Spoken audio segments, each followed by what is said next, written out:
Hello all, welcome to part 2 of the router hacking video series. So in this video, we will look at how to go ahead and conduct an Nmap scan on a router and try and find interesting services which you might be able to exploit in later videos. So what we've done is we've set up Viata in a VMware virtual machine, and it's already up and running, and I would request you to go ahead and look at the Viata basics video.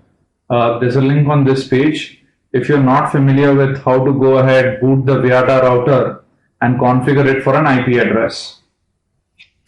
So as we can clearly see, the Viata router is booted and it has received an IP address of 121.252. Now let's go ahead to our backtrack instance. So basically now what we'll do is go ahead, make sure we can ping the router. So it's up and running, and at the very same time we have a connection to the router from here. So now we'll run an Nmap with a simple SYN scan, and let's see what we get.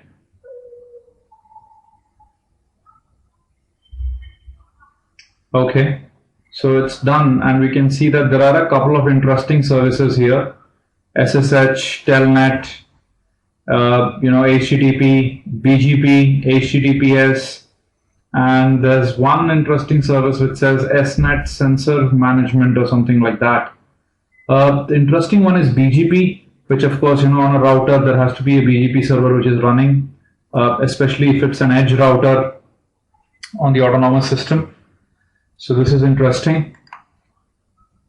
Now let's go ahead, try and dig deeper by running the service fingerprinting as well as OS guessing scan. So, okay, so here's the output. Let's go up. So now Nmap shows us the service as well as the version. So this is OpenSSH, Debian version. Then we have Telnet. There's also interestingly an HTTP proxy which is running there. And what Nmap has also found is that this is an open proxy, which actually means this could be abused, and spammers or other malicious hackers could use these proxies and chain many such proxies and go ahead and attack servers using us as staging points.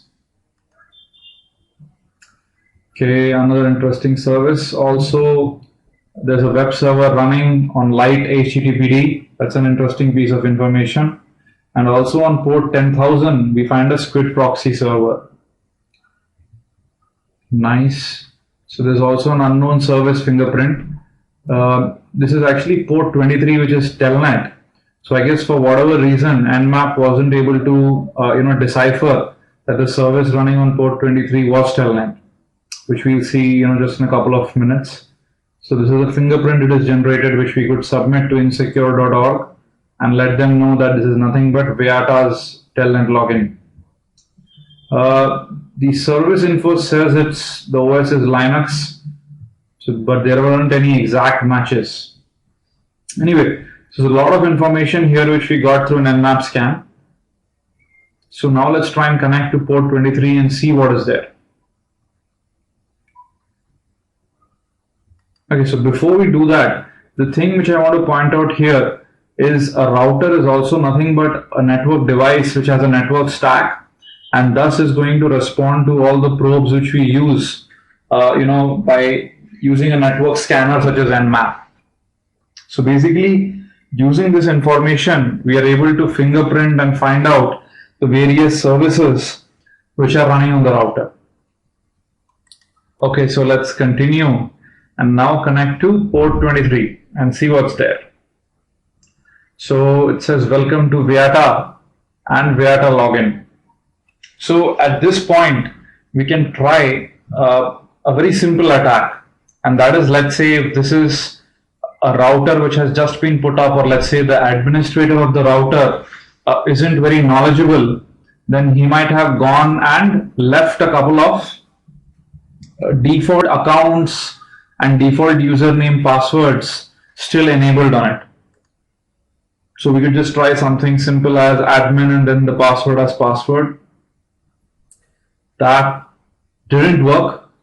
So let's go ahead and do a quick query for Viata router default password, right? This might give us some information about the default password. So we've already done the search, and we have a couple of search results. Let me enlarge the font a little bit so that you can see what's there. So as you can see, there are basically two default accounts with Viata as the password. One is Viata to access the routing platform, and the other is root to access the Linux system. Interesting. So now let's go back and check if this router is vulnerable to the default account password attack. So username and password is same, and voila, we are in. So as we can see, for a router which is working still out of the box and the default accounts and the passwords are still enabled, it is very trivial to break into such a device. Now what you might be amazed is that there might be tons of such devices out there which have been misconfigured to use out of the box settings.